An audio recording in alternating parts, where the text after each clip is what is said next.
Screen छोटी क्यों है?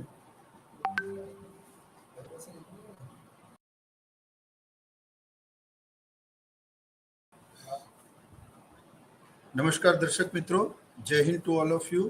આજના આપણા લેક્ચરમાં આપણે નાણાંના પુરવઠા અને તેને માપવાની વિવિધ પદ્ધતિઓ વિશે અભ્યાસ કરવાનું છે. તમે જાણો છો તેમ નાણાંનો પુરવઠો કોઈ પણ અર્થતંત્રમાં એક મહત્વનું અંગ એટલા માટે પણ છે કારણ કે આર્થિક અસ્થિરતા એ નાણાંના પુરવઠાના વધારા કે ઘટાડાના કારણે થતી હોય છે. દેશની મધ્યસ્થ બેંક નાણાંના પુરવઠાને નું નિયમન કરવાનું કાર્ય કરે છે. નાણાંના પુરવઠામાં થતો વધારો કે ઘટાડો આર્થિક અસ્થિરતા સર્જે છે અને માટે જ નાણાંના પુરવઠાને માપવાની પદ્ધતિઓ વિશે અભ્યાસ કરવો એ ખૂબ જ જરૂરી છે. તો તે સંદર્ભમાં આપણે સૌથી પહેલા નાણાંના પુરવઠા ની વ્યાખ્યા, એનું ફોર્મેટ જે છે એ પ્રસ્તાવના, નાણાંના પુરવઠાની વ્યાખ્યા, નાણાંના પુરવઠાના ખ્યાલો, નાણાંના પુરવઠાને માપવાની વિવિધ પદ્ધતિઓ અને અંતમાં સમીક્ષા. તો આ ફોર્મેટમાં આજે આપણે અભ્યાસ કરીશું. મિત્રો, આપ સૌ જાણો છો તેમ કે જે રીતે મનુષ્ય શરીરમાં લોહીનું પ્રમાણ વધી કે ઘટી જાય ત્યારે ઘણા લોકો એવું કહે છે કે હિમોગ્લોબિન વધારે હોય તો સારું, પરંતુ એક્સપર્ટ એવું પણ કહે છે કે અમુક મર્યાદા કરતાં પણ જો એ વધારે હોય, વ્યક્તિ વિશેષ, તેની જાતિ, ઉંમર, તેના જેન્ડરના અનુકૂળ પ્રમાણે તેનું પ્રમાણ હોવું જોઈએ, પરંતુ જો તે ન હોય તો આપણું માનવ શરીર જે રીતે બીમાર પડે છે અથવા તો એમાં તાદાત્મ્ય નથી બેસતો, એ જ રીતે અર્થતંત્રમાં પણ નાણાં પુરવઠા રૂપી લોહી જો અર્થતંત્ર રૂપી શરીરમાં વધી કે ઘટી જાય તો અર્થતંત્ર રૂપી શરીર પણ ઇટ બીકમ ઇલ, એ બીમાર પડે છે અથવા તો તેમાં તેજી અને મંદીના વલણો અને નાણાકીય કટોકટી જેવા પ્રશ્નો સર્જાઈ શકે છે. અને એટલા જ માટે નાણાંના પુરવઠાને સમજવું અને તેને માપવાની પદ્ધતિઓનો અભ્યાસ કરવો તે ખૂબ ખૂબ જરૂરી છે મિત્રો. તો આપણે આજે નાણાંના પુરવઠાની સૌથી પહેલા વ્યાખ્યા સમજીશું. Supply of money is a part of total liquidity of money in the economy. નાણાંનો પુરવઠો તે અર્થતંત્રની કુલ તરલતાનો એક હિસ્સો છે. આ વ્યાખ્યા રેડક્લિફ કમિટીએ આપી હતી. નાણાંના પુરવઠાનો કોઈ પણ ટોપિક ભણતા પહેલા આપણે નાણાંના પુરવઠાના ખ્યાલોને સમજીએ, એની વ્યાખ્યાઓને સમજીએ, એ ખૂબ જરૂરી છે. કારણ કે નાણાંના પુરવઠાની કોઈ પણ વિગત લખતી વખતે તમે નાણાંના પુરવઠા વિશે માની લો કે અસર કરતા પરિબળો વિશે ચર્ચા કરો, નાણાંના પુરવઠાના ઘટકોની ચર્ચા કરો, નાણાંના પુરવઠાને માપવાની પદ્ધતિઓની તમે ચર્ચા કરો, પરંતુ નાણાંના પુરવઠાની વ્યાખ્યા સપ્લાય ઓફ મનીની તે લખવી તો ખૂબ જ જરૂરી છે મિત્રો. તો નાણાંના પુરવઠાના જે ઘટકો સમજો, અથવા તો નાણાંના પુરવઠા પર અસર કરતા પરિબળો સમજો, નાણાંના પુરવઠાના ખ્યાલો ઇવન સમજો, નાણાંના પુરવઠાને માપવાની પદ્ધતિઓ સમજો, પરંતુ તેની વ્યાખ્યા કરવી ખૂબ જરૂરી છે નાણાંના પુરવઠા માટે. મેં આપને ચારેક વ્યાખ્યા અહીંયા રજૂ કરેલી છે. એમાંથી કોઈ પણ બે આપણે વ્યાખ્યા લઈ શકીએ છીએ કે નાણાંનો પુરવઠો તે અર્થતંત્રની કુલ તરલતાનો એક હિસ્સો છે. So supply of money is a part of total liquidity of money in the economy. તો નાણાંનો પુરવઠો તે અર્થતંત્રની કુલ તરલતાનો એક હિસ્સો છે. એનો મતલબ એમ છે કે અર્થતંત્રની કુલ તરલતા તે નાણાંના પુરવઠા કરતાં જનરલી વધારે હોય છે. જેમ કે હું આપને એમ કહું કે નાણાંના પુરવઠાની તરલતાને સમજવા માટે સૌથી પહેલા તમારે નાણાંના પુરવઠાનો ચલણવેગ એટલે કે વેલોસિટી ઓફ મની એને સમજવું ખૂબ જરૂરી છે. સો before to understand the liquidity of money, we have to understand the velocity of money or supply of money. So what do you mean by velocity of supply of money? તો એક હાથથી બીજા હાથમાં નાણું જે ફરે, એનું જે હસ્તાંતરણ થાય તેને નાણાંના પુરવઠા ની તરલતા એટલે કે લિક્વિડિટી કહેવામાં આવે છે. કેવી રીતે કામ કરે છે એ આપણે સમજીએ. માનો કે ₹20ની નોટ, ₹20ની ચલણી નોટ 5 લોકોના હાથમાંથી ફરીને મારી પાસે આવે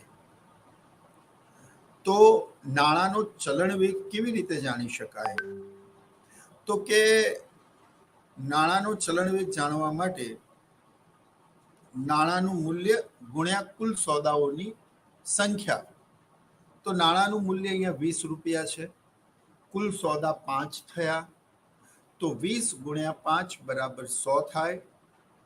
તો અહીંયા નાણાંની કુલ તરલતા ₹100 મળી કહેવાય. એનો એક ભાગ એટલે કે ₹20 એ નાણાંનો પુરવઠો છે. એટલે રેડક્લિફ કમિટીએ શું કીધું કે supply of money is a part of total liquidity of money in the economy. તો નાણાંનો પુરવઠો તે અર્થતંત્રની કુલ તરલતાનો એક હિસ્સો છે. હવે આમાં આપણે સમજી શકીએ છીએ કે કુલ તરલતા તો ₹100 છે અને નાણાંનો પુરવઠો ₹20 છે. તો ₹20 એ ₹100નો શું થયો? એક હિસ્સો થયો. તો મિત્રો, આ નાણાંના પુરવઠાની પ્રથમ વ્યાખ્યા થઈ. એની બીજી વ્યાખ્યા જે નોબેલ પારિતોષિક વિજેતા મિલ્ટન ફ્રીડમેને લખી અને તે વ્યાખ્યા છે the money which is published by central bank and demand deposit and time deposit of the commercial bank is known as supply of money. એટલે કે નાણાંનો પુરવઠો એટલે કે મધ્યસ્થ બેંક દ્વારા બહાર પાડવામાં આવતું ચલણી નાણું પ્લસ વેપારી બેંકોની ચાલુ અને મુદ્દતી થાપણો, એનો સમાવેશ નાણાંના પુરવઠામાં થાય છે. આપ સૌ જાણો છો તેમ મિલ્ટન ફ્રીડમેન એક આધુનિક અર્થશાસ્ત્રી હતા અને તેમણે જે ક્લાસિકલ વ્યૂ હતો, પ્રશિષ્ટ અર્થશાસ્ત્રીઓ એ મુદ્દતી થાપણોને નાણાંના પુરવઠામાં સમાવેશ કરતા નહોતા. તે લોકો એવું માનતા હતા કે જે નાણું ફરતું છે, આપણે હમણાં જે ભણ્યા કે નાણાંનો પુરવઠો એ કુલ તરલતાનો એક હિસ્સો છે, તો મુદ્દતી થાપણો સામે આપણે ચેક લખી શકતા નથી. મુદ્દતી થાપણો માં પડેલી આપણી રકમને આપણે એટીએમથી ગમે ત્યારે વિથડ્રોલ કરી શકતા નથી. એને ગમે ત્યારે દેવાની પતાવટ માટે ઉપયોગમાં લઈ શકાતું નથી. માટે તે નાણું નથી, કારણ કે તે અર્થતંત્રમાં લિક્વિડિટી ફોર્મમાં નથી, એટલે કે તરલતાના સંદર્ભમાં નથી. પરંતુ મિત્રો, યુ નો વોટ, કે અર્થશાસ્ત્રમાં નાણાંના પુરવઠા વિશે જે ખ્યાલો છે એનાથી પ્રશિષ્ટ અર્થશાસ્ત્રીઓથી આધુનિક અર્થશાસ્ત્રીઓ ક્યાંક સહેમત નહોતા.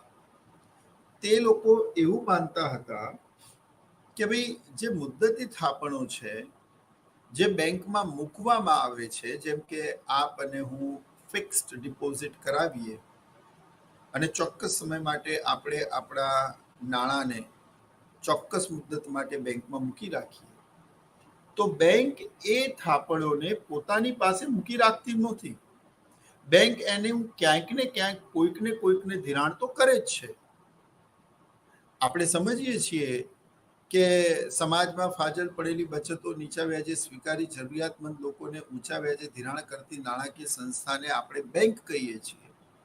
તો it's a pure profit oriented monetary institute. તો એ તો પોતાની પાસે આ થાપણો મૂકી જ નહીં રાખે. આપણને ફિક્સ ડિપોઝિટ પેટે જો બેંક 5, 6, 6.5% વ્યાજ આપતી હોય, સિનિયર સિટીઝનને થોડું વધારે આપતી હોય, તો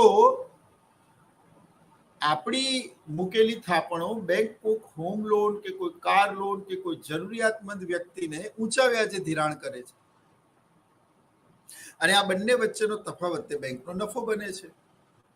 એટલે બેંક કોઈ સેવા કરતી સંસ્થા તો છે નહીં. એટલે જે આધુનિક અર્થશાસ્ત્રીઓ હતા એ લોકો દ્રઢપણે એવું માનતા હતા, including Milton Friedman and its lobby that they believe strongly that in spite of that the person cannot withdraw the money from the fixed deposit at any time, or he is not supposed to withdraw the money from the ATM, અથવા એ કોઈને એની સામે check ના લખી શકે, પણ bank fix ડિપોઝિટમાં આવેલી રકમમાંથી અનુભવના આધારે અમુક ટકા રકમ પોતાની પાસે રાખે છે, કારણ કે ફિક્સ ડિપોઝિટ ઇમરજન્સીમાં તોડાવનારા લોકો હોય છે, પણ આવું કરનારા લોકો એ 10% આસપાસ હોય છે. તો કુલ થાપણોના 10% બેંક પોતાની પાસે રાખી બાકીના 90% એ ધિરાણ કરે છે. જો મિત્રો, વ્યક્તિ ફિક્સ ડિપોઝિટ ક્યારે કરે? જ્યારે એશ્યોર્ડ હોય કે આવનારા સમયમાં એને આટલા પૈસાની જરૂર નહીં પડે, અને પડશે તો એની પાસે વધારાની વ્યવસ્થા છે, અને ત્યારે જ તે વધારાની રકમને ફિક્સ ડિપોઝિટ કરાવતો હોય છે. હવે એ વ્યક્તિ જે ફિક્સ ડિપોઝિટ કરાવે છે, જો એ મેચ્યોરિટી પીરિયડ પહેલા એને વિડ્રોલ કરી શકે, આઈ મીન ટુ સે કે in the case of emergency A withdrawal કરી શકે, પણ એને નક્કી કરેલું વ્યાજ મળતું નથી, એટલે વ્યાજ સ્વરૂપે એને નુકસાન ઉઠાવવું પડે છે, અને એટલા માટે સામાન્ય રીતે વ્યક્તિઓ પોતાની એફડી તોડાવતા નથી. એટલે એક અનુભવના આધારે બેંક પાસે જે પણ એફડી આવે છે એ એફડીનો અમુક ટકા હિસ્સો, હવે આવું કરનારા 10% લોકો હોય તો જે 100% એફડી આવી એમાંથી 10% બેંકે પોતાની પાસે રાખી અને બાકીની 90% બેંકે ધિરાણ કરી. બેંકે ધિરાણ કરી એટલે એ નાણું અર્થતંત્રમાં ફરતું થયું. હવે એ નાણું અર્થતંત્રમાં ફરતું થયું તો એ તરલતાનો એક હિસ્સો છે, એટલા માટે તેને પણ નાણાંના પુરવઠામાં ગણવું જોઈએ એવું અર્થશાસ્ત્રીઓ માનતા હતા. Are you getting my point? એટલે અર્થશાસ્ત્રમાં જે મિલ્ટન ફ્રીડમેન નોબેલ પારિતોષિક વિજેતા થયા, એ મિલ્ટન ફ્રીડમેન એવું માનતા હતા કે ચાલુ થાપણો ઉપરાંત મુદ્દતી થાપણો પણ જે વેપારી બેંકમાં પડી છે એ પણ નાણાંના પુરવઠાનો એક હિસ્સો છે. આમાં એક હજુ વાત કરી દઉં કે જે પોસ્ટ ઓફિસમાં પડેલી બચતો, ઘણા લોકો પોતાના નાણાં પોસ્ટમાં પણ ફિક્સ કરાવતા હોય છે, અને આપણે જાણવું જોઈએ કે પોસ્ટનું વ્યાજ, પોસ્ટ ઓફિસ પર મુદ્દતી થાપણો પર મળતું વ્યાજ એ બેંકની મુદ્દતી થાપણો પર મળતા વ્યાજ કરતા વધારે હોય છે. હવે આવું કેમ હોય છે તો એ પણ તમે સમજી લો કે પોસ્ટ ઓફિસમાં જે કોઈ પણ થાપણો મૂકવામાં આવે છે મિત્રો, એમાં post office, Indian postal service એ તમારી પાસે એવું અન્ડરટેકિંગ લે છે કે તમે ચોક્કસ મુદ્દત, જ્યારે આની મેચ્યોરિટી પીરિયડ છે એ પહેલા આને વિડ્રોલ નહીં કરી શકો, અને એ શરતે એ લોકો આપની પાસેથી આ પૈસા લેતા હોય છે. એટલે બેંક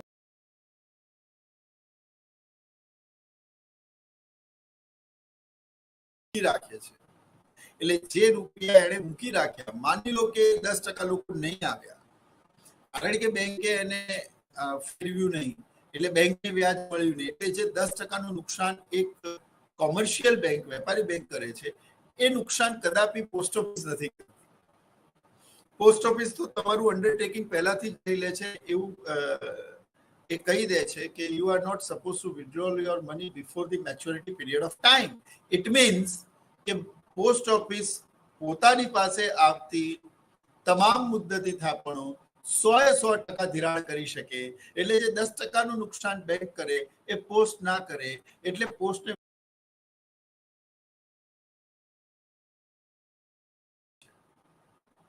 એટલે પોસ્ટ ઓફિસમાં મળતું વ્યાજ એ કોમર્શિયલ બેંકમાં, એટલે કે વેપારી બેંકમાં મળતા મુદ્દતી થાપણોના વ્યાજ દર કરતા ઊંચું હોય છે.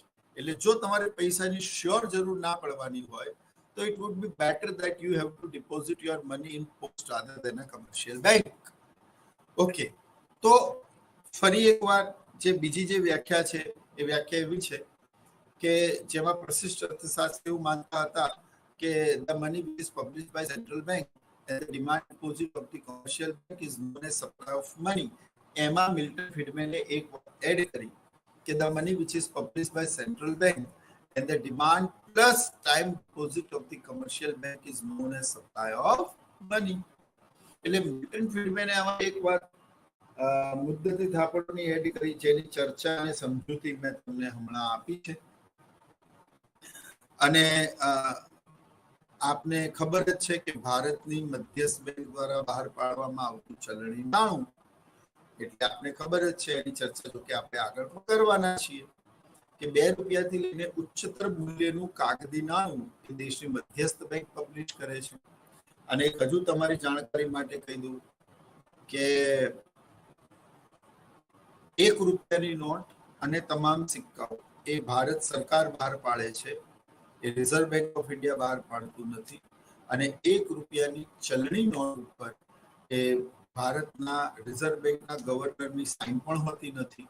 2 રૂપિયાથી લઈને ઉચ્ચતર કાગદી નાણું, ઉચ્ચતર કાગદી નાણું એટલે કે 2000 રૂપિયાની નોટ. રાઈટ નાઉ હું જ્યારે આ તમને લેક્ચર ડિલિવર કરી રહ્યો છું ત્યાં સુધી બની શકે કે આનાથી ઊંચા મૂલ્યની નોટ પણ આવે.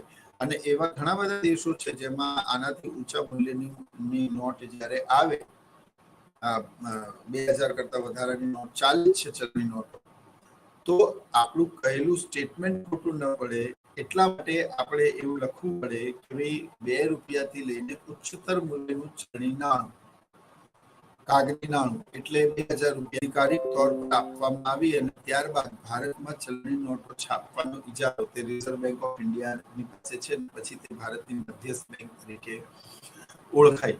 ધ પ્રોબ્લેમ ઓફ મની નામની જે પુસ્તક ડોક્ટર ભીમરાવ આંબેડકર સાહેબે લખી હતી, તે પછી રિઝર્વ બેંક ઓફ ઇન્ડિયાની સ્થાપના કરવામાં આવી.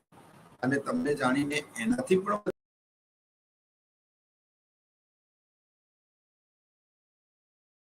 ઓગસ્ટ 1947 પાકિસ્તાનનો સ્વતંત્રતા દિવસ છે અને 15મી ઓગસ્ટ 1947 આપણો ભારતનો સ્વતંત્રતા દિવસ છે. પરંતુ શરૂઆતમાં પાકિસ્તાન પાસે પોતાની મધ્યસ્થ બેંક હતી નહીં. એટલે ઘણા વર્ષો સુધી જ્યાં સુધી એ લોકોની આવી કોઈ વ્યવસ્થા ન બની ત્યાં સુધી ભારતની જ ચલણી નોટો જેના ઉપર એ લોકો પોતા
50,000 ગુણ્યા બરાબર.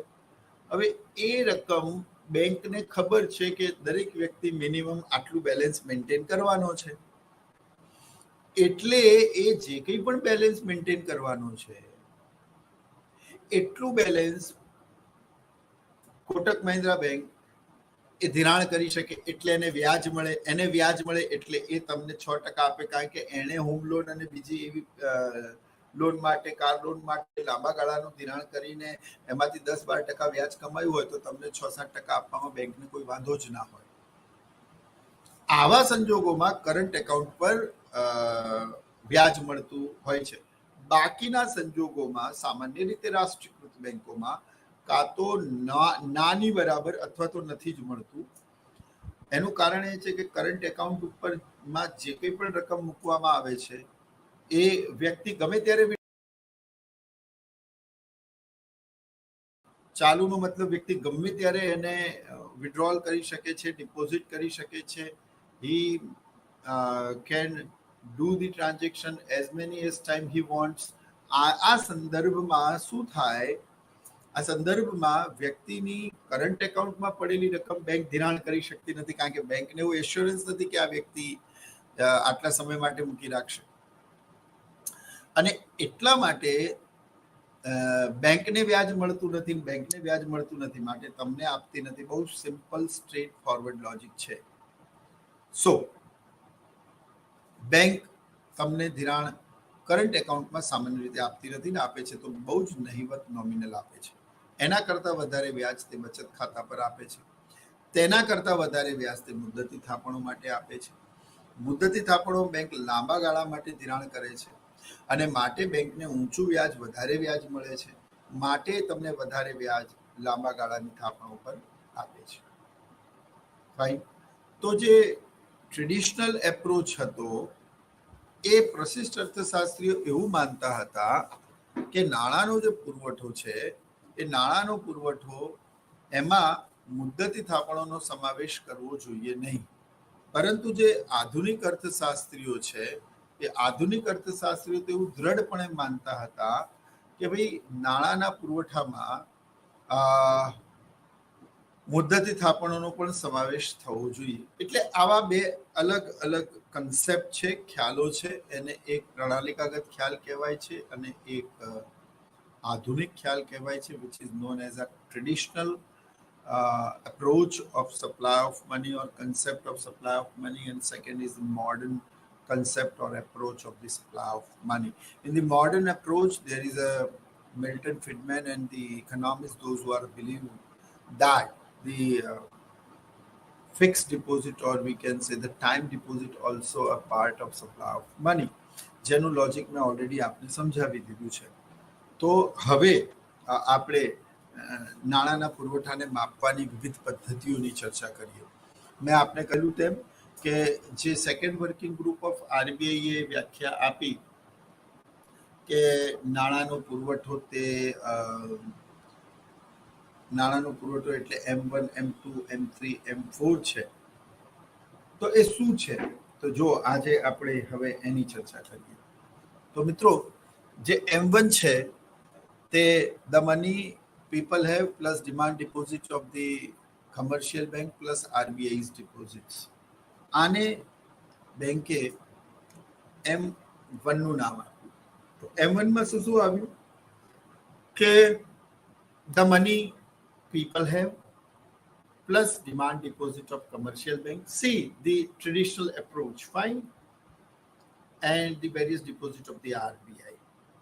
આપણે શરૂથી લઈએ. સૌથી પહેલા ધ મની પીપલ હેવ. તો લોકો પાસે જે નાણું છે મિત્રો એ બે પ્રકારનું હોય. If you check my wallet, તો એમાં કાં તો સિક્કા મળશે,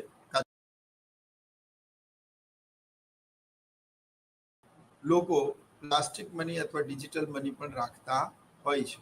પણ સામાન્ય રીતે લોકો પાસે પૈસા બે સ્વરૂપમાં હોય, કાં ચલણી સિક્કા હોય, કાં ચલણી નોટો હોય. આપ સૌ જાણો છો, અગાઉ પણ મેં તમને કહી દીધું કે ચલણી સિક્કાઓ છે જે હવે તો જો કે 50 પૈસા એ ચલણમાં લગભગ નથી, પરંતુ ₹1 લઈને ઉચ્ચતર જે મેટાલિક મની છે, બરાબર, ₹20 સુધીનો સિક્કો, એ આપણા દેશની ભારત સરકાર બહાર પાડે છે. ઉપરાંત ₹1 પર આપણા વિત્ત સચિવ એટલે ફિનાન્સ સેક્રેટરીની સાઇન હોય છે. એ તમામ ચલણી નોટો જે ભારત સરકાર બહાર પાડે છે, ₹2 લઈને ઉચ્ચતર મૂલ્યનું કાગદી નાણું એટલે કે ₹2000 સુધીની નોટ, તે ભારતની રિઝર્વ બેંક ઓફ ઇન્ડિયા એટલે કે આરબીઆઈ બહાર પાડે છે. તો મધ્યસ્થ બેંક દ્વારા બહાર પાડવામાં આવતું કાયદેસરનું નાણું. હવે આમાં બહુ મહત્વની વાત એ છે કે તમે કે હું જે છાપીએ કાયદેસરનું નાણું નથી. તો કાયદેસરનું નાણું શું છે? જે તે દેશની મધ્યસ્થ બેંક છાપે. હવે જે તે દેશની મધ્યસ્થ બેંક એટલે કે અમેરિકાની ફેડરલ રિઝર્વ સિસ્ટમ, કેનેડાની બેંક ઓફ કેનેડા, જાપાનની બેંક ઓફ જાપાન, ભારતની રિઝર્વ બેંક ઓફ ઇન્ડિયા, દરેક દેશની એક મધ્યસ્થ બેંક છે અને આધિકારિક તौर પર દરેક દેશનું ચલણી નાણું છાપવાનો ઇજારો જે તે દેશની મધ્યસ્થ બેંકને આપેલું છે. આપણે ડોલર છાપી શકીએ નહીં, તેમ અમેરિકાની મધ્યસ્થ બેંક ફેડરલ રિઝર્વ સિસ્ટમ એ આપણું ચલણી નાણું છાપી શકે નહીં. એને સત્તા નથી, એને રાઇટ્સ નથી.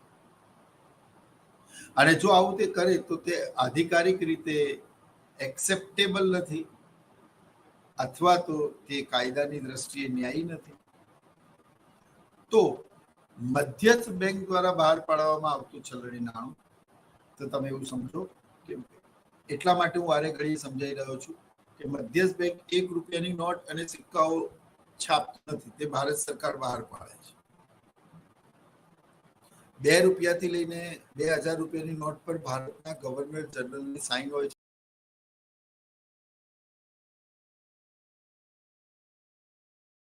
અને એનાથી જ from Cuttack to Cuttack, Gujarat to Guwahati, એની અંદર એક વિશિષ્ટ એક્સેપ્ટેબિલિટી, સર્વ સ્વીકૃતિનો ગુણ આવે છે.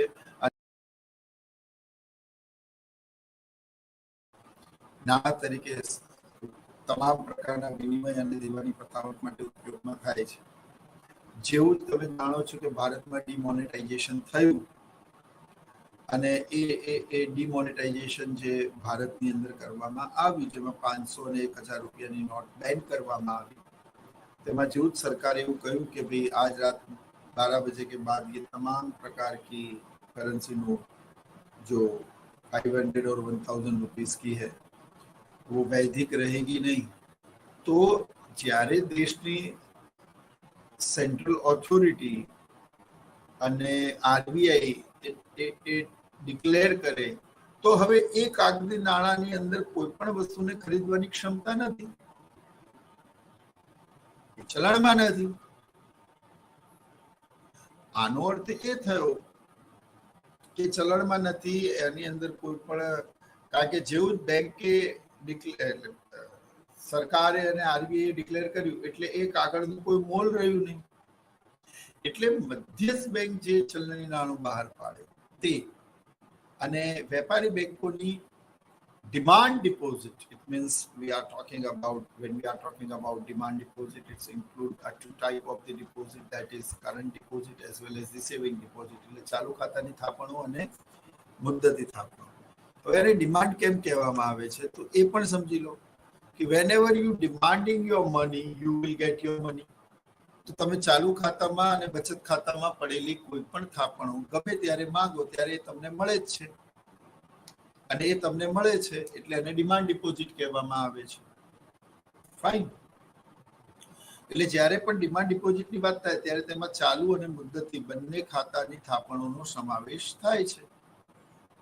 આરબીઆઈમાં પડેલી તમામ ડિપોઝિટ્સ, આ ત્રણેયને ભેગા કરો. ફાઇન. તમે સરકાર પાસે એટલે કે આરબીઆઈ પાસે પડેલી થાપણો, લોકો પાસે પડેલી ચલણી નાણું અને વેપારી બેંકો પાસે પડેલી ચાલુ થાપણો. ફરી એકવાર, લોકો પાસેનું નાણું બે સ્વરૂપમાં હોય, ચલણી નોટો હોય અને સિક્કાઓ હોય. ચાલુ થાપણોમાં બે પ્રકારની થાપણો, જેને ડિમાન્ડ ડિપોઝિટ કહેવાય, બે પ્રકારની થાપણો, ચાલુ ખાતાની થાપણો અને બચત થાપણો.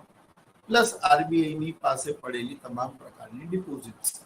સરકાર આરબીઆઈ પાસે સરકારની ડિપોઝિટ્સ પડેલી હોય વિવિધ પ્રકારની, અમુક પ્રકારનું સરપ્લસ પડેલું હોય જે ફોરેન રિઝર્વ્સ અને ઇન્ટરનેશનલ ટ્રેડથી આવેલું હોય, અને જે અમુક રકમ આરબીઆઈ જે પોતાની પાસે મેન્ટેન કરે છે તે.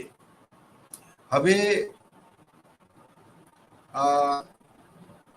જે M1માં એવું કહેવામાં આવ્યું કે આરબીઆઈનું ડિપોઝિટ અથવા તો સેન્ટ્રલ બેંક દ્વારા બહાર પાડવામાં આવતું ચલણી નાણું, જે અગાઉ મિલ્ટન ફ્રીડમેને એવું કીધું કે નાણાંનો પુરવઠો એટલે કે મધ્યસ્થ બેંક દ્વારા બહાર પાડવામાં આવતું ચલણી નાણું પ્લસ વેપારી બેંકોની ચાલુ અને મુદ્દતી થાપણો. તો જ્યારે મધ્યસ્થ બેંક દ્વારા બહાર પાડવામાં આવતું ચલણી નાણું એવું કીધું મિલ્ટન ફ્રીડમેને, તો મિત્રો અહીંયા તમારે એક વાત પણ ખૂબ ઊંડાણપૂર્વક અને ગહનતાથી સમજવી એ જરૂરી છે કે ઘણા બધા મિત્રોનો એવો પ્રશ્ન ઘણી વખત હોય છે, અર્થશાસ્ત્રના અધ્યાપક તરીકે જ્યારે અમે સેવાઓ આપીએ છીએ ત્યારે ઘણા બધા વિદ્યાર્થીઓ પૂછે છે કે સર, મધ્યસ્થ બેંક એ આપણા દેશની બેંક છે. મધ્યસ્થ બેંકમાં કામ કરનારા તમામ નાગરિકો અને વ્યક્તિઓ ભારતીય છે. મધ્યસ્થ બેંક તે ભારત સરકારના આદેશ અનુસાર કાર્ય કરે છે. તો પછી ભારત સરકારના આદેશ અનુસાર કેન્દ્રવર્તી એક ઇન્ડિપેન્ડન્ટ એજન્સી તો છે જ, પણ ક્યાંક તો લાઇઝનિંગ જરૂરી હોય છે. તો પછી આપણી મધ્યસ્થ બેંક એટલું બધું ચલણી નાણું કેમ છાપી દેતી નથી? ઇવન દો એનો ગવર્નર પણ ભારતીય હોય છે, કે એટલું બધું ચલણી નાણું કેમ છાપી દેતી નથી જ્યારે એને આપણું ચલણી નાણું છાપવાની સત્તા છે તો? કે આપણું તમામ દેવું જ ઉતરી જાય, એને આપણે ડોલરમાં કન્વર્ટ કરીને આપણું દેવું ઉતારી દઈએ. પણ મિત્રો, આની એક ચોક્કસ ફોર્મ્યુલા અને એક ચોક્કસ ફોર્મેટ હોય છે.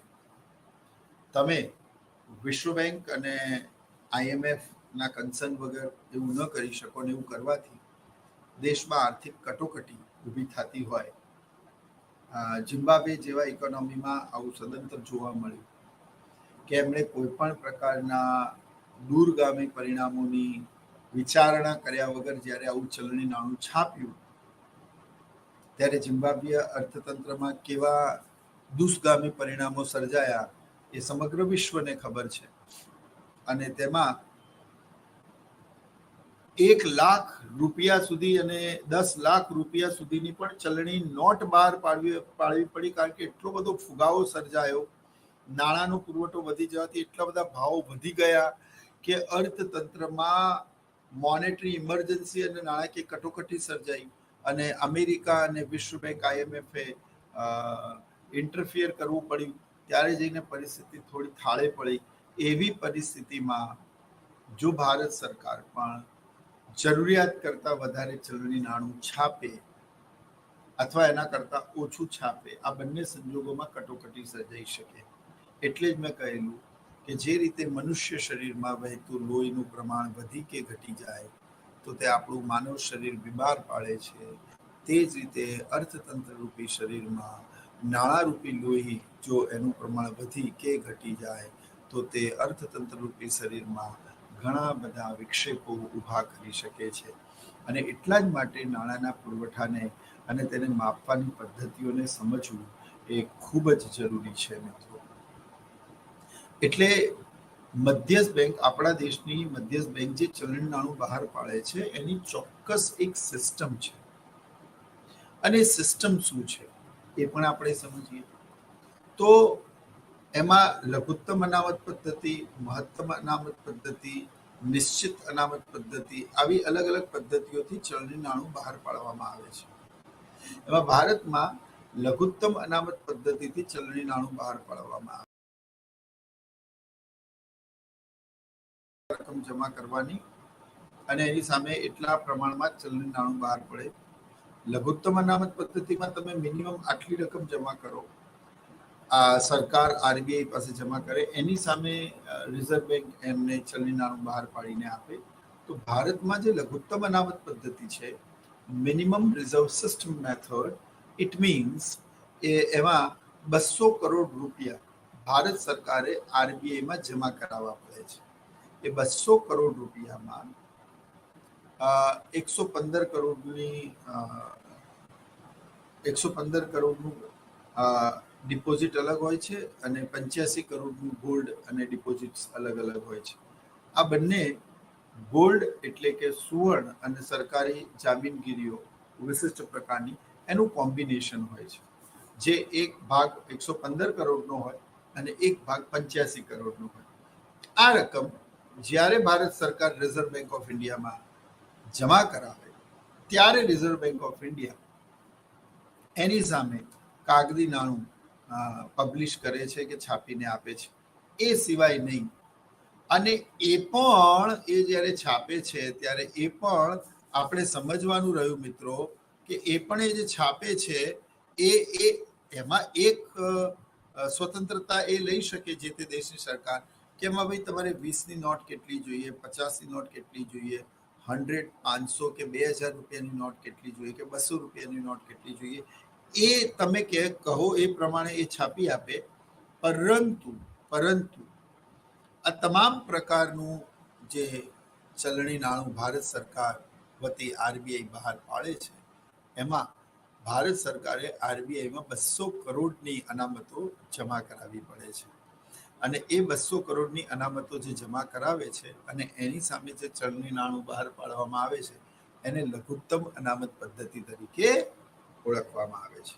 તો આ રીતે મિત્રો જે આપણે પહેલું ભણ્યા M1, તો મની વનમાં શેનો સમાવેશ થાય? ધ મની પીપલ હેવ, લોકો પાસે રહેલું નાણું.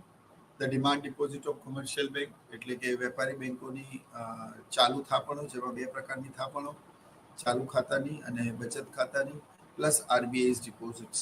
આ 3 પ્રકારનું, જેવા તમામ પ્રકારના ગવર્મેન્ટ બોન્ડ, સિક્યોરિટીઝ, એ બધું જ આરબીઆઈ ડિપોઝિટ્સમાં આવે છે. તે પછી M2. તો M2 એટલે શું? તો બહુ સિમ્પલ લોજિક છે. M1 plus saving deposit of the post. તો મિત્રો જ્યારે હું M1 કહું તો એની અંદર the money people have, the demand deposit of the commercial bank plus RBI deposit plus, એટલે જ્યારે હું M1 પ્લસ એવું કહું તો લોકો પાસે રહેલું નાણું પ્લસ વેપારી બેંકોની મુદ્દતી થાપણો પ્લસ વેપારી બેંકોની ચાલુ થાપણો પ્લસ આરબીઆઈની થાપણો પ્લસ પોસ્ટની બચત થાપણો. એટલે M1 માં આ બધું તો આવી જ ગયું, પ્લસ પોસ્ટ ઓફિસની સેવિંગ ડિપોઝિટ એટલે કે બચત થાપણો, એને M2 કહેવાય. It means money 2. હવે પોસ્ટની મુદ્દતી થાપણોને નાણાંના પુરવઠામાં એટલા માટે પણ સમાવિષ્ટ કરવામાં આવે છે મિત્રો, મેં તમને અગાઉ પણ કહ્યું, ફરી તમને કહું છું કે જે રીતે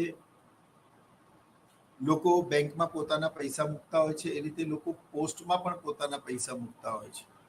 અને આધિકારિક રીતે જોઈએ તો પોસ્ટનો વ્યાજનો દર એ બેંકના વ્યાજના દર કરતાં વધારે હોય છે. એનું લોજિક પણ મેં તમને આપી દીધું છે.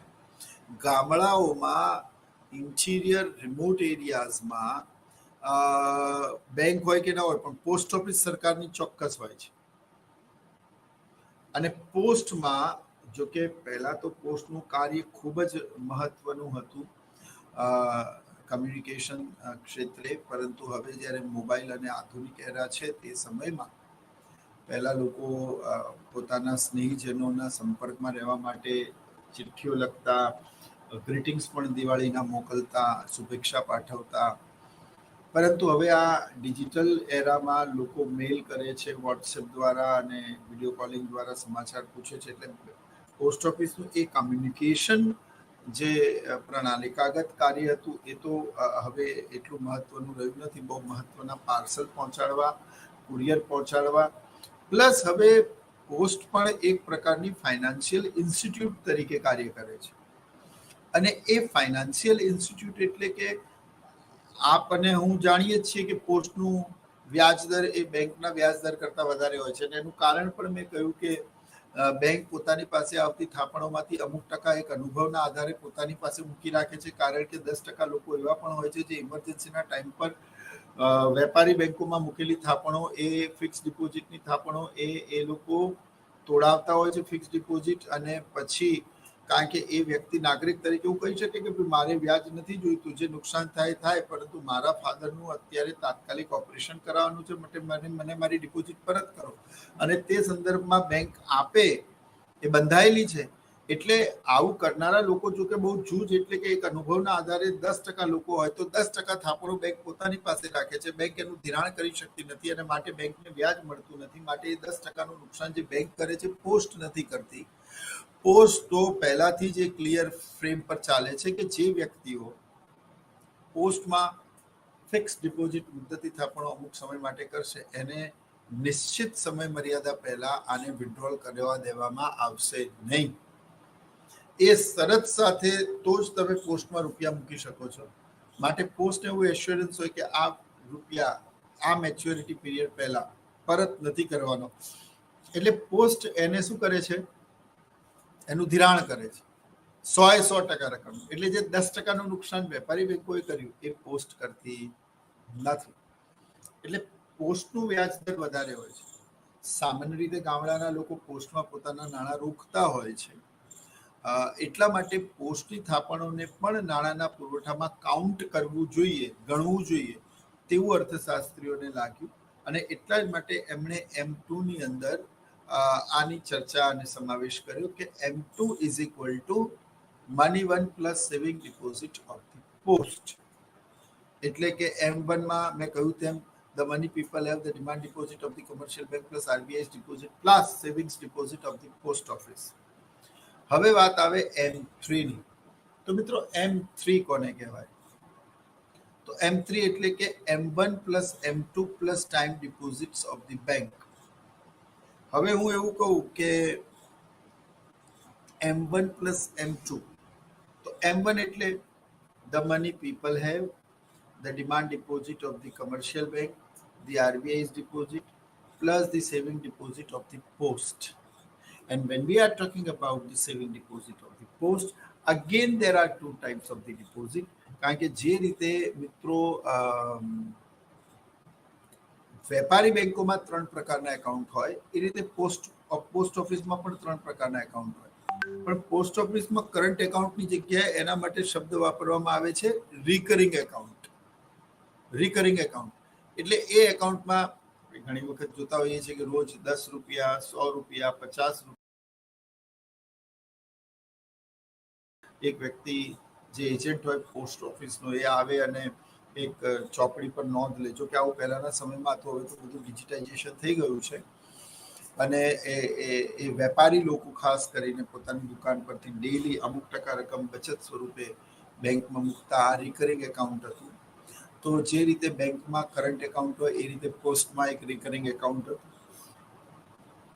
પોસ્ટના રિકરિંગ એકાઉન્ટ પર પણ પોસ્ટ વ્યાજ આપે છે. અને જો કે કરંટ એકાઉન્ટ ઉપર સામાન્ય રીતે રાષ્ટ્રીયકૃત બેંકો નથી આપતી અથવા તો ઓછું આપે છે. એની ચર્ચા પણ મેં આગળ કરી કે ક્યારે આપે છે, એ સંજોગોની પણ આપણે ચર્ચા કરી. એટલે પોસ્ટમાં પણ 3 પ્રકારના એકાઉન્ટ હોય. કરંટ એકાઉન્ટની જગ્યાએ રિકરિંગ એકાઉન્ટ, પછી savings deposit or saving account of the post office, and the fixed deposit of the, or we can say the time deposit of the post office. તો ચાલુ ખાતું, બચત ખાતું અને મુદ્દતી થાપણો. તો એ રીતે પોસ્ટમાં પણ રિકરિંગ એકાઉન્ટ, બચત ખાતું એટલે કે સેવિંગ ડિપોઝિટ, અને છેલ્લે પોસ્ટની ફિક્સ ડિપોઝિટ. બરાબર. આ ત્રણેય ડિપોઝિટમાં સામાન્યતઃ પોસ્ટનું જે વ્યાજ છે એ રિકરિંગ એકાઉન્ટ ઉપર, ઇવન સેવિંગ એકાઉન્ટ ઉપર, ઇવન પોસ્ટની ફિક્સ ડિપોઝિટ ઉપર એ કમર્શિયલ બેંક કરતાં સામાન્ય રીતે વધારે હોય છે. માટે ગામડાના મોટા ભાગના લોકો પોતાની બચતો પોસ્ટ ઓફિસમાં મૂકતા હોય છે. ભારતમાં આજે પણ આબાદીનો બહુ જ મોટો હિસ્સો એ ગામડાઓમાં રહે છે અને તેમાંથી ઘણા બધા લોકો પોસ્ટમાં પોતાની થાપણો મૂકતા હોય છે. માટે પોસ્ટ ઓફિસની થાપણોને પણ નાણાંના પુરવઠા તરીકે ગણતરીમાં લેવું જોઈએ. તો મિત્રો, આપણે પહેલી M1ની વિભાવનામાં demand deposit of commercial bank, તમે જરા જો મારું કર્સર સ્ક્રીન ઉપર જોઈ શકો તો આપણે જોઈ શકીએ છીએ કે demand deposit of the commercial bank. Fine. તો આપણે M3માં જોઈએ time deposit of the commercial bank. બરાબર. હવે M2 માં જોઈએ saving deposit of the post. તો પોસ્ટની કઈ ડિપોઝિટ રહી ગઈ? તો જો એ અમારું કર્જ છે ત્યાં time deposit of the post M4 માં તમે છો. એટલે M1 એટલે કે આપ સમજો છો તેમ M1 એટલે કે the money people have plus demand deposit of the commercial bank plus RBI's deposit. M2 એટલે M1 plus the saving deposit of the post. ફરી એકવાર પોસ્ટની સેવિંગ ડિપોઝિટનો મતલબ થાય કે પોસ્ટની રિકરિંગ એકાઉન્ટ અને પોસ્ટમાં બચત ખાતામાં સરકાર લોકોએ જેટલા રૂપિયા મૂક્યા છે તે ફાઇન. હવે M3 ની જ્યારે આપણે વાત કરીએ છીએ ત્યારે M3 માં આપણે M1 તમે જુઓ તો M1 માં the demand deposit of commercial bank fine. તો M3 ની અંદર આપણે લઈએ છીએ time deposit of the commercial bank. તો આજે time deposit of commercial bank, હવે અહીંયા મિલ્ટન ફ્રીડમેન અને આધુનિક અર્થશાસ્ત્રી આવ્યા.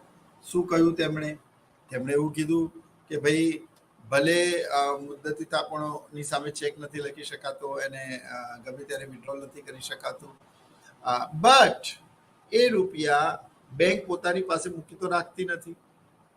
તમને એવું તો નથી ને કે તમે બેંકમાં પોતાની ફિક્સ ડિપોઝિટ કરાવવા માટે ગયા હોય અને બેંકે એવું કીધું હોય કે તમે અહીંયા આ લોકરમાં તમારા 10 લાખ રૂપિયા મૂકી દો, 5 વર્ષ પછી આવીને લઈ જજો, પૈસા ડબલ. એવું તો હોતું નથી. બેંક એ રકમ જે પોતાની પાસે આવે છે એ રકમ બેંક પોતાની પાસે રાખી મૂકતી નથી. કારણ કે મેં તમને કહેલું કે નાણું આદર્શ ત્યારે જ છે જ્યારે એ લિક્વિડિટી ફોર્મમાં હોય, એ ફરતું હોય. બરાબર. માનવ, માછલી અને મની, આ ત્રણે તો ફરતા જ શ્રેષ્ઠ છે, આદર્શ છે. જ્યાં રોકાઈ ગયા ત્યાં નાણું, જ્યાં રોકાઈ ગયું ત્યાં અર્થતંત્રનું સત્યાનાશ છે. તમે જો નાણું જેટલું એક હાથથી બીજા હાથમાં ફરશે એટલા જ આર્થિક વ્યવહારો વધારે થશે. જેટલા આર્થિક વ્યવહારો વધારે થશે એટલી રોજગારીની તકો વધશે. જેટલી રોજગારીની તકો વધશે એટલી દેશમાં લોકોની નવી આવક સર્જાશે. લોકોની આવક જ દેશને રાષ્ટ્રીય આવક, એટલે લોકોની આવકનો સરવાળાને સામાન્ય રીતે આપણે રાષ્ટ્રીય આવક કહેતા હોઈએ છીએ. જો કે રાષ્ટ્રીય આવકની વ્યાખ્યા તો એક વર્ષમાં ઉત્પાદનના ચારે સાધનો દ્વારા ઉત્પાદિત ચીજ વસ્તુ અને સેવાઓના કુલ નાણાકીય મૂલ્ય કે બજાર કિંમતને દેશની રાષ્ટ્રીય આવક કહેવામાં આવે છે. The national income is the addition of the total market value of the goods and services produced by the four factors of the production in a one particular year. Or we can say the national income is the addition of the total income of the four factors of the production in a one particular year. તો ઉત્પાદનના ચારે સાધનોને પ્રાપ્ત થતી કુલ આવકનો સરવાળો એ દેશની રાષ્ટ્રીય આવક છે. તો મિત્રો, જમીનને શું મળે? ભાડું. શ્રમિકને શું મળે? વેતન. મૂડીને શું મળે? વ્યાજ. અને નિયોજકને શું મળે? નફો. આ ચારેની આવકનો આપણે સરવાળો કરીએ તો દેશની રાષ્ટ્રીય આવક વધે. તો જ્યારે આર્થિક સોદાઓ વધારે થશે તો રોજગારીની નવી નવી તકો વધશે. રોજગારીની તકો વધશે એટલે લોકોની આવક વધશે. આવક વધશે તો રાષ્ટ્રીય આવક વધશે, જેની ચર્ચા હું કરી રહેલો. અને રાષ્ટ્રીય આવક વધે તો દેશનો આર્થિક વિકાસ થાય, ઇકોનોમિક ડેવલપમેન્ટ થાય. તો આપણા દેશની અંદર જે ચલણી નાણું છે, આપણા દેશમાં જે ચલણી નાણું છે એટલે કે આપણા દેશનો રૂપિયો, એની દોડવાની ઝડપ ક્યાંક ડોલરની દોડવાની ઝડપ કરતાં ઓછી છે. અને એ ઓછી હોવાના કારણે અમેરિકાની અંદર જે આર્થિક વ્યવહારો જેટલી ઝડપથી થઈ રહ્યા છે એટલી ઝડપથી આપણે ત્યાં આર્થિક વ્યવહારો નથી થતા. એટલે ત્યાંની રાષ્ટ્રીય આવક અને ત્યાંના આર્થિક વ્યવહારો અને ત્યાંના આર્થિક વિકાસનો દર એ આપણા દેશના આર્થિક વ્યવહારો અને આપણા દેશના આર્થિક વિકાસના દર કરતાં ઊંચા છે. અને એટલા જ માટે આપણે એવું સમજીએ છીએ મિત્રો કે દેશમાં when we are talking about the velocity of the our currency, it's very lower than the velocity of the dollar. So and that's why the economic development and the monetary transactions are lesser than the American currency or American economy. So here your velocity of money is basically deciding factors in the overall economic development of the nation. And that's why when we are talking about the velocity of money, અને એટલા જ માટે અર્થશાસ્ત્રીઓએ નાણાંના પુરવઠાને એમાં નાણાંની તરલતા કે એના વેલોસિટીની ચર્ચા એમણે કરી છે. તો મિત્રો, આપણે જે M1, M2, M3 ભણ્યા, એટલે આમાં M3માં M1 plus M2 plus time deposit of the banks, એટલે અહીંયા મિલ્ટન ફ્રીડમેન અને તે અર્થશાસ્ત્રી એવું કહ્યું કે ભાઈ time deposit of the commercial banks means મુદ્દતી થાપણો પણ નાણાંના પુરવઠાનો એક હિસ્સો છે, કારણ કે તે પણ અર્થતંત્રમાં ફરતું તો થાય જ છે, એ આપણે અગાઉ ભણી ચૂક્યા છીએ. હવે આવે છે M4. M4 ને બ્રોડ મની એટલે કે વિસ્તૃત નાણું કહેવામાં આવે છે, અને M1 ને સંકુચિત એટલે કે નેરો મની કહેવામાં આવે છે. કારણ તમને લોકોને ખબર જ છે કે M1 ની અંદર તમે જાણો છો તો પોસ્ટની બચત થાપણો, પોસ્ટની મુદ્દતી થાપણો અને વેપારી બેંકોની મુદ્દતી થાપણોનો સમાવેશ થતો નથી M1માં, એટલે તેનું પ્રમાણ ખૂબ ઓછું છે, માટે તે સંકુચિત નાણું છે. M4માં બધાનો સમાવેશ થાય છે. M1 કરતા M2 નું વોલ્યુમ વધારે હોય, M2 કરતા M3 નું વોલ્યુમ વધારે હોય, અને M3 કરતા M4 નું વોલ્યુમ વધારે હોય. બીકોઝ આપણે જ્યારે M2 કહીએ ત્યારે આપણે એવું કહીએ છીએ M1 plus the demand deposit of the post or saving deposit of the post. જ્યારે આપણે M3 કહીએ ત્યારે આપણે એવું કહીએ M1 plus M2 plus time deposit of the commercial bank. તો ઓબ્વિયસ વાત છે કે M1 કરતા M2 નું પ્રમાણ વધારે હોય, M2 કરતા M3 મની 3 નું પ્રમાણ વધારે હોય, અને M3 કરતા M4 નું પ્રમાણ વધારે હોય. તો જે M4 છે એ સૌથી વધારે વોલ્યુમ વાળું નાણું છે, અને એટલા જ માટે એ M4 ને આપણે શું કહીએ છીએ, વિસ્તૃત નાણું, જેને ઇકોનોમિક્સમાં બ્રોડ મની તરીકે ઓળખવામાં આવે છે. તો એકવાર ફરી જો એના ઉપર આપણે નજર નાખીએ તો M4 એટલે કે M1 પ્લસ, હવે હું M1 પ્લસ કહું, the money people have the demand deposit of the commercial bank plus RBI's deposit, plus M2 એટલે કે saving deposit of post, plus M3 એટલે કે time deposit of the commercial banks, plus time deposit of post and RBI's deposits, plus all types of the other deposit of the economy.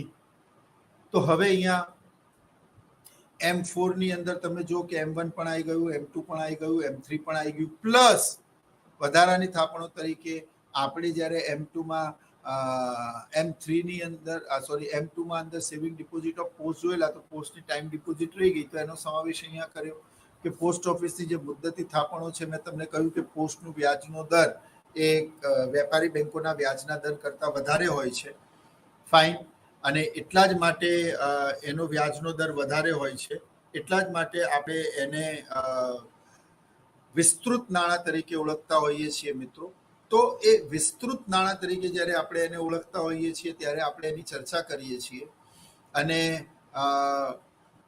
A post ઓફિસની મુદ્દતી થાપણોનો જ્યારે આપણે સમાવેશ કરીએ છીએ ત્યારે એ post ઓફિસની મુદ્દતી થાપણો પણ એ અર્થતંત્રમાં નાણાંના પુરવઠાનો ખૂબ જ મહત્વનો હિસ્સો છે, અને એટલા માટે એનો પણ સમાવેશ ઇકોનોમીમાં કરવો જોઈએ એવું અર્થશાસ્ત્રીઓ માને છે. Plus all type of the other ડિપોઝિટમાં ઘણી વખત એવી ડિપોઝિટ્સ પણ આવે છે જે નેસેસરી સંદર્ભમાં નથી હોતી, અને એટલા જ માટે જ્યારે મનીના કાઉન્ટિંગની વાત આવે છે, નાણાંના પુરવઠાની ગણતરીની જ્યારે વાત આવે છે, ત્યારે નાણાંના પુરવઠાની ગણતરીમાં M3 નો સમાવેશ કહેવાય છે. એટલે M3 એ સર્વસ્વીકૃત નાણું છે, M4 એ વિસ્તૃત નાણું છે, જ્યારે M1 એ સંકુચિત નાણું છે. તમને ઘણી વાર એવું પૂછી શકે M1 એટલે કે સંકુચિત નાણું, નેરો મની કોને કહેવાય, M1 ને બ્રોડ મની કોને કહેવાય, M4 ને.